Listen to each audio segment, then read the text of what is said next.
Hello guys, welcome back to my channel account master, जहां मिलेंगे आपको अकाउंट्स के सभी सॉल्यूशन।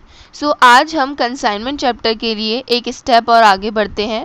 आज हम कंसाइनमेंट चैप्टर में माल को हमारे यहाँ से कंसाइनी तक पहुँचाने के लिए जो लॉस उठाते हैं या जो लॉस हो जाते हैं उनकी अकाउंटिंग कैसे करते हैं, क्या एंट्रीज पास होती हैं, कौन सा अकाउंट ओपन होता है, लॉस होने पर अनसोल्ड स्टॉक की कैलकुलेशन कैसे करते हैं और कौन कौन से अकाउंट्स ओपन किए जाते हैं, इन सभी के बारे में बात करेंगे।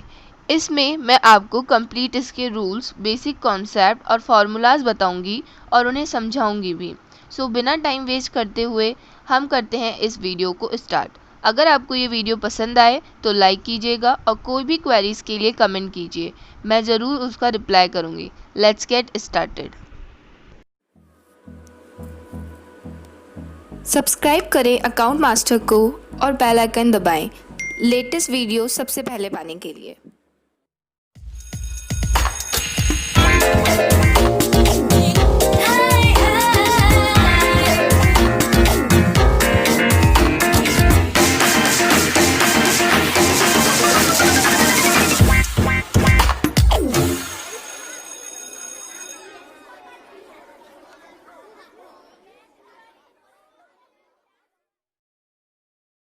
गाइज, आज हम loss on goods Saint on consignment इसकी बात करने जा रहे हैं। जब भी हम हमारे यहाँ से कंसाइनी तक माल पहुँचाते हैं तो इसमें लॉस होने की संभावनाएं होती हैं। कैसे लॉस होने की संभावनाएं होती हैं? जैसे आप लोग जानते होंगे कि हमने क्रॉकरीज भेजी, तो वो क्रॉकरीज यहाँ से जाते जाते ही वहाँ तक पहुँचते पहुँचते हो सकता है कि कोई क्रॉकरीज टूट जाए। या हमने कोयला भेजा, तो कोयला कुछ इस तरह की प्रकृति का होता है कि हमने अगर 2 टन भेजा तो वहाँ पहुँचते पहुँचते उसका जो वज़न है वो कम हो जाता है। क्यों? क्योंकि जो कोयला है, क्योंकि कोयले की प्रकृति ऐसी है कि अगर उसको एक स्थान से उठा कर के दूसरे स्थान पर लेके जाएंगे तो उसका वज़न कम होगा ही होगा, क्योंकि वो चूरा भी हो जाता है। अब जैसे पेट्रोल है, तो पेट्रोल को भी अगर हम थोड़ी देर के लिए छोड़ देते हैं तो वो उड़ जाता है। तो इसी तरह की कुछ प्रकृति की वस्तुएं होती हैं, तो ये हमारे लिए क्या हो जाता है? लॉस हो जाता है। आज हम उसी लॉस की बात यहाँ पर करेंगे। Students, loss on goods Saint on consignment, यानी कि जब हम कंसाइनमेंट के लिए माल को हमारे यहाँ से कंसाइनी की तरफ भेजते हैं तो उसमें हमें 2 तरह की हानियों को उठाना पड़ता है। या तो हानि नॉर्मल लॉस होगी, यानी कि सामान्य हानि, या फिर असामान्य हानि होगी, एबनॉर्मल लॉस। अब सामान्य हानि का पता कैसे चलेगा कि कौन सी तो सामान्य हानि है और कौन सी असामान्य हानि है, यानी एबनॉर्मल लॉसेस है? तो इसका पता लगाने के लिए हमें इन्हें समझना होगा। तो सबसे पहले हम नॉर्मल लॉसेस की तरफ चलते हैं। जैसा कि मैंने आपको बताया कि कुछ प्रोडक्ट्स इस टाइप के होते हैं कि उनमें हम चाहे कितना ही सेफ्टी से काम कर लें वो लॉस होकर ही रहेंगे। तो इन्हें कौन से लॉसेस कहते हैं? Normal losses. मैं इसकी डेफिनेशन पढ़ देती हूँ। वस्तु की प्रकृति के कारण उसकी स्वाभाविक हानि को सामान्य हानि कहा जाता है। यानी कि वो प्रोडक्ट ही ऐसा है कि चाहे आप कितने ही एफर्ट्स कर लो उसमें लॉस होगा ही होगा। जैसे मैंने पेट्रोल बनाया, या फिर मैंने पेट्रोल निकला, उसको इधर से उधर भेजा, ये भी एक प्रोडक्ट ही है पेट्रोल भी। तो पेट्रोल क्या होता है? उड़ जाता है। ऐसे ही कोयला निकला, कोयले को मैंने इधर से उधर भेजा, अब वहाँ तक पहुँचते पहुँचते कोयला कम हो गया। क्यों? क्योंकि या तो वो चूरा हो गया होगा, या टूट गया होगा, बिखर गया होगा। तो इस तरह से कुछ प्रोडक्ट ऐसे होते हैं जिनमें लॉस होना स्वतः ही प्रकृति की होता है कि ये होगा ही होगा, हम चाहे कितनी ही सेफ्टी उसमें बरत ले। तो इस तरह के लॉसेस को हम क्या कहते हैं? Normal losses. इनको हम रोक नहीं सकते। इनकी सबसे बड़ी खासियत है कि हम रोक नहीं सकते। अगर हम पेट्रोल को उड़ने से रोक सकते हैं? नहीं रोक सकते, वो उड़ेगा ही उड़ेगा। अगर वो खुला रह गया तो वो उड़ेगा ही उड़ेगा। तो इस तरह के कैसे लॉसेस होते हैं? नॉर्मल लॉसेस होते हैं, जिनके लिए कोई भी बीमा नहीं होता है या हमें ही वहन करने होते हैं। तो इसकी अकाउंटिंग कैसे करते हैं? तो इसकी अकाउंटिंग के लिए हमें कोई भी जर्नल एंट्री नहीं करनी पड़ती। बस हमें जो माल की कुल लागत है उसमें से इसको हटाना पड़ता है। अब इस कंडीशन में हमें अनसोल्ड स्टॉक की वैल्यू निकालनी पड़ती है। क्यों? क्योंकि सपोज मैंने 2 लाख रुपए का माल भेजा, जिसमें से वहाँ पे 20% ख़राब हो गया। अब सपोज 20% ख़राब हो गया, अब जो भी माल बचा 1,80,000 का बचा, 40,000 का बचा, 60,000 का बचा, तो जो भी माल बचा उसमें से हमने कुछ बेच दिया। अब जो माल बचा है उसकी वैल्यू कैसे निकालें? अब पहले तो हम आसानी से निकाल लिया करते थे कि जो ऐड करा उसके अंदर प्रेषक के खर्चे ऐड किए, प्रेषणी के खर्चे ऐड किए, जो माल बचा है वो लिया, उन सबको प्लस कर दिया, तो हमारी अनसोल्ड स्टॉक की वैल्यूएशन आ जाती थी। लेकिन अब माल बिकने से पहले ही खराब हो गया या फिर लॉस हो गया हमें, तब हमें वैल्यूएशन निकालना पड़ता है। तो उसके लिए मैंने एक फॉर्मूला सेट किया है, अनसोल्ड स्टॉक इक्वल्स टू, अब इसका फॉर्मूला है cost of goods sent to consignment, यानी कि प्रेषण पर भेजे गए माल की लागत, टोटल लागत लेंगे हम कि कितने का हमने माल भेजा था, मल्टीप्लाई बाय अनसोल्ड स्टॉक, ये वो यूनिट्स आएंगी जो हमारी बची रह गई हैं। अब हम डिवाइड करेंगे नंबर ऑफ टोटल यूनिट्स, यानी कि टोटल जितनी भी यूनिट्स हमने उसे भेजी, माइनस करेंगे यूनिट्स ऑफ नॉर्मल लॉस, यानी कि जितनी भी यूनिट का हमें लॉस हुआ है नॉर्मल, वो इसमें से माइनस कर देंगे। अब यहाँ पर cost of goods sent to consignment उसी तरह से निकलेगा जिस तरह से हम अनसोल्ड स्टॉक निकालते थे। तो इसे निकालने के लिए हम क्या करेंगे, प्रेषक द्वारा भेजे गए माल का मूल्य लिखेंगे, यानी कि कॉस्ट ऑफ गुड्स सोल्ड। जैसे सपोज अभी मैंने 2 लाख का माल भेजा तो यहाँ आ जाएगा 2 लाख, उसमें प्लस करेंगे कंसाइनर के खर्चे, जो भी कंसाइनर खर्चे करता है वो हम इसके अंदर ऐड कर लेंगे। अब इसके अंदर हम ऐड करेंगे कंसाइनी के अनावर्ती खर्चे, जो कि मैं पहले बता चुकी हूँ। इनको ऐड करने के बाद हमारी टोटल वैल्यू आ जाएगी किसकी, प्रेषण पर भेजे गए माल की लागत, यानी कि cost of goods sent to consignment. इस वैल्यू को वहाँ पुटअप करेंगे और वो फॉर्मूला लगा करके हम किसकी वैल्यू निकाल लेंगे, अनसोल्ड स्टॉक। तो स्टूडेंट, हम नॉर्मल लॉस का एक क्वेश्चन भी कर लेते हैं ताकि आपको ज़्यादा इफेक्टिव तरीके से ये लर्न हो जाए और समझ आ जाए कि इसका कॉन्सेप्ट क्या है। तो आपको स्क्रीन पर क्वेश्चन दिख रहा होगा जो स्पेशली नॉर्मल लॉस को समझने के लिए बनाया गया है। मैं रीड कर देती हूँ। मुंबई के राकेश ने जयपुर के दीपक को 2000 टन कोयला 300 प्रति टन के हिसाब से प्रेषण पर भेजा, यानी कि मुंबई का राकेश कंसाइनर है और जयपुर का दीपक कंसाइनी। मुंबई के राकेश ने जयपुर के दीपक को 2000 टन का कोयला भेजा है, 2000 टन कोयला भेजा है, जो कि 1 टन कितने रुपए में आता है, 300 रुपए में आता है। प्रेषक ने 10,000 गाड़ी भाड़ा दिया। ये सब किस किस के खर्चे आ रहे हैं, कंसाइनर के, यानी कि राकेश के खर्चे। 8,000 मजदूरी चुकाई। इसके अलावा प्रेषणी ने यानी कि कंसाइनी ने 2,000 खर्च के चुकाए। दीपक को 10% कम कोयला प्राप्त हुआ। जैसा कि मैंने आपको बताया था, कोयले की प्रकृति ऐसी होती है कि उसको पहुंचाते पहुंचाते वो कम हो ही जाता है। तो यहाँ पर वही कंडीशन अप्लाई हो रही है, कोयला 10% से कम वहाँ पर पहुंचा है, यानी कि 2000 का था तो 10% वहाँ पे क्या पहुंचा, कम पहुंचा। 200 टन कोयला वहाँ पर कम पहुंचा, यानी कि 200 टन क्या है, नॉर्मल लॉस। दीपक ने 1500 टन कोयला 400 प्रति टन की दर से बेच दिया। अब 1800 उसके पास बचा, 2000 भेजा, 200 का लॉस, कितना बचा, 1800। 1800 टन कोयले में से उसने 1500 टन कोयला बेच दिया। बिना बिके कोयले का मूल्य ज्ञात करो। हमें यहाँ पर कैलकुलेशन करनी है अनसोल्ड स्टॉक की। तो हम यहाँ लिखते हैं सॉल्यूशन ऑफ इलस्ट्रेशन सेकंड का हम यहाँ पर सॉल्यूशन निकालेंगे। तो सबसे पहले करने का तरीका क्या है, अनसोल्ड स्टॉक की कैलकुलेशन। सबसे पहले हम लिखेंगे यहाँ पर calculation of unsold stock. Calculation of value of unsold stock. हमें अनसोल्ड स्टॉक की क्या निकालनी है, वैल्यू निकालनी है। तो क्या फॉर्मूला होता है जब नॉर्मल लॉस होने की कंडीशन में, नॉर्मल लॉस होने की कंडीशन में अनसोल्ड स्टॉक की वैल्यूएशन निकालने के लिए मैंने एक फॉर्मूला जस्ट अभी बताया था, जो कि है cost of goods sent to consignment,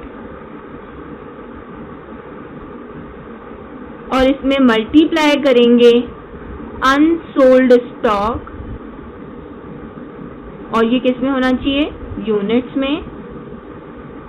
यहाँ तो कॉस्ट आएगी सारे स्टॉक की और यहाँ पर अनसोल्ड स्टॉक की यूनिट्स आएंगी। अब इस पूरे को हम डिवाइड कर देंगे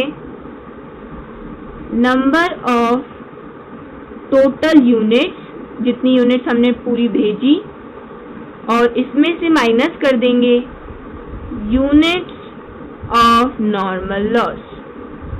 इस फॉर्मूले में कभी कोई चेंज नहीं होगा। जब भी नॉर्मल लॉस हो आप यही फॉर्मूला अनसोल्ड स्टॉक की कैलकुलेशन में लगाएंगे।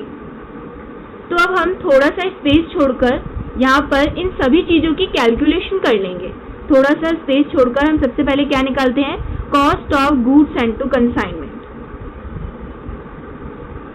Cost of goods sent to consignment, ये कैसे निकालते हैं? सबसे पहले हमें पूरा स्टॉक देखना है कि उन्होंने कितना माल उसे भेजा था।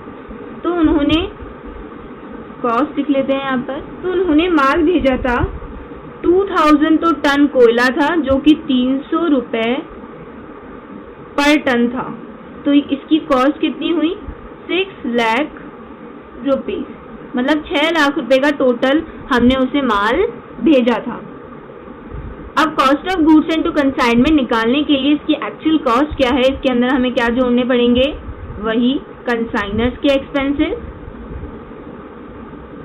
और क्या जोड़ने पड़ेंगे, कंसाइनीज एक्सपेंसेस, और दोनों ही कौन से होने चाहिए, अनावर्ती यानी कि नॉन रिकरिंग एक्सपेंसेस। दोनों के एक्सपेंसेस हम यहाँ प्लस कर लेंगे।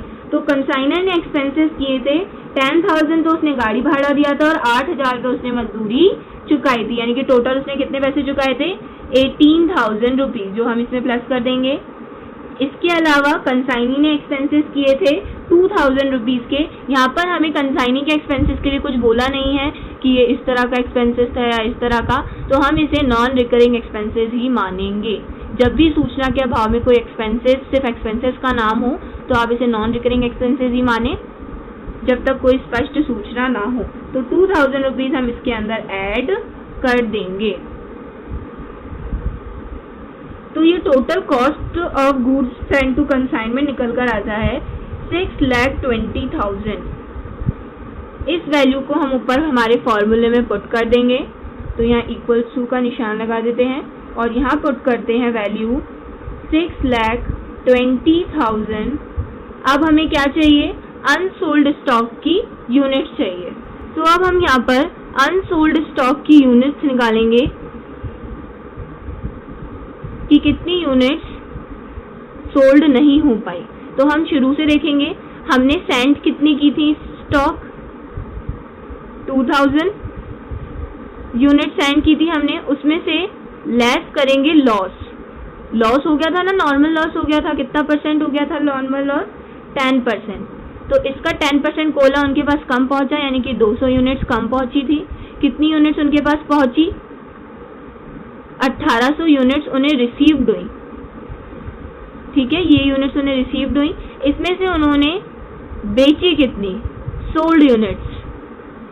जैसा कि क्वेश्चन बता रहा है, उसने कितनी यूनिट्स बेची, 1500 यूनिट्स उसने बेच दी, यानी कि अनसोल्ड स्टॉक उसके पास कितना पड़ा हुआ है, 300 यूनिट्स। अब ये 300 हम वापस अपने फॉर्मूले में पुट अप कर देंगे। तो मैंने यहाँ पे लिख दिया है 300 यूनिट्स। अब डिवाइड करेंगे तो हमें चाहिए नंबर ऑफ टोटल यूनिट्स जो कि 2000 है। 2000 हमने टोटल भेजी थी, माइनस कर देंगे units of normal loss. Normal loss की यूनिट्स हम यहाँ देख सकते हैं 200 है, तो यही यहाँ पर हम पुट कर देंगे 200। अब इसकी कैलकुलेशन करेंगे। तो इसको सॉल्व करने के लिए सबसे पहले हम नीचे जो माइनस है उसे सॉल्व कर लेते हैं। 6,20,000 मल्टीप्लाई बाय 300 डिवाइडेड बाय 2000 में से 200 गए तो 1800 बचते हैं। अब 20 से 20 कट हो जाएगी, इक्वल्स टू, अब हम 6,20,000 को मल्टीप्लाई कर लेंगे 3 से, तो आएगा 18,60,000 और हमारे पास नीचे बचा है 18। इसका फाइनल आंसर आएगा 1,03,333। ये हमारा आंसर आया है, पॉइंट में 33 भी कर सकते हैं आप। तो ये हमारी क्या निकल कर आया, calculation of value of unsold stock. तो हमने अनसोल्ड स्टॉक की यहाँ पर कैलकुलेशन कर ली है। इसी तरह से जब भी आपको नॉर्मल लॉस कहीं भी दिखेगा तो अनसोल्ड स्टॉक आप इसी तरह से कैलकुलेट करेंगे। अब यहाँ पर मैं आपको एक चीज़ बता दूँ, जब हम स्टार्टिंग में अनसोल्ड स्टॉक निकालते थे तो डायरेक्टली क्या ले लेते थे, सबसे पहले हम लिखते थे अनसोल्ड स्टॉक की वैल्यू कितनी है। जैसे सपोज 20 यूनिट बचा और वो 30 पर यूनिट के हिसाब से था, तो 600 रुपये उसकी क्या हुई, कॉस्ट हो गई। 20 यूनिट बचा, 30 उसकी पर कॉस्ट थी, तो 600 रुपये हो गया। इसके अंदर अब हम कंसाइनर के एक्सपेंसेस ऐड करते थे, और वो भी कैसे, प्रपोर्शनेटली ऐड करते थे। सपोज उसने 200 पर 1000 खर्च किए हैं, लेकिन हम यहाँ पर कितनी का वैल्यूएशन कर रहे हैं, ओनली 20 यूनिट्स का। तो हम क्या करते थे, 1000 किस पर खर्च किया गया, 200 यूनिट्स पर, और हमें कितने पे चाहिए, 20 पर। इस तरह से प्रपोर्शनेटली कंसाइनर के एक्सपेंसेस जोड़ते थे और इसी तरह से कंसाइनी के एक्सपेंसेस जोड़ते थे। कौन से वाले, नॉन रिकरिंग वाले। तो ये ऐड करने के बाद उसकी वैल्यू डायरेक्ट निकल कर आ जाती थी। बट जब हम नॉर्मल लॉस में इसकी कैलकुलेशन करेंगे अनसोल्ड स्टॉक की, तो हमें ध्यान रखना है, हमें सिर्फ 20 यूनिट्स की वैल्यू नहीं करनी, हमें cost of goods sent to consignment में पूरी 2000 की वैल्यू, यानी कि पूरे स्टॉक की वैल्यू कैलकुलेट करके यहाँ पर रखनी है और पूरे फॉर्मूला अप्लाई करके ही अनसोल्ड स्टॉक निकालना है। ये मेजर डिफरेंस था जो मैंने आपको ध्यान रखने के लिए बताया, क्योंकि बच्चे बार बार कंफ्यूज हो जाते हैं कि अनसोल्ड स्टॉक कितने तरह से निकलता है। ये बहुत सारे तरीके से निकलता है। नॉर्मल लॉस होता है तब अलग निकलेगा, सिंपल होता है तब अलग निकलेगा, और एब नॉर्मल लॉस होता है तब अलग निकलेगा, जो कि हम हमारी नेक्स्ट वीडियोज़ में देखेंगे।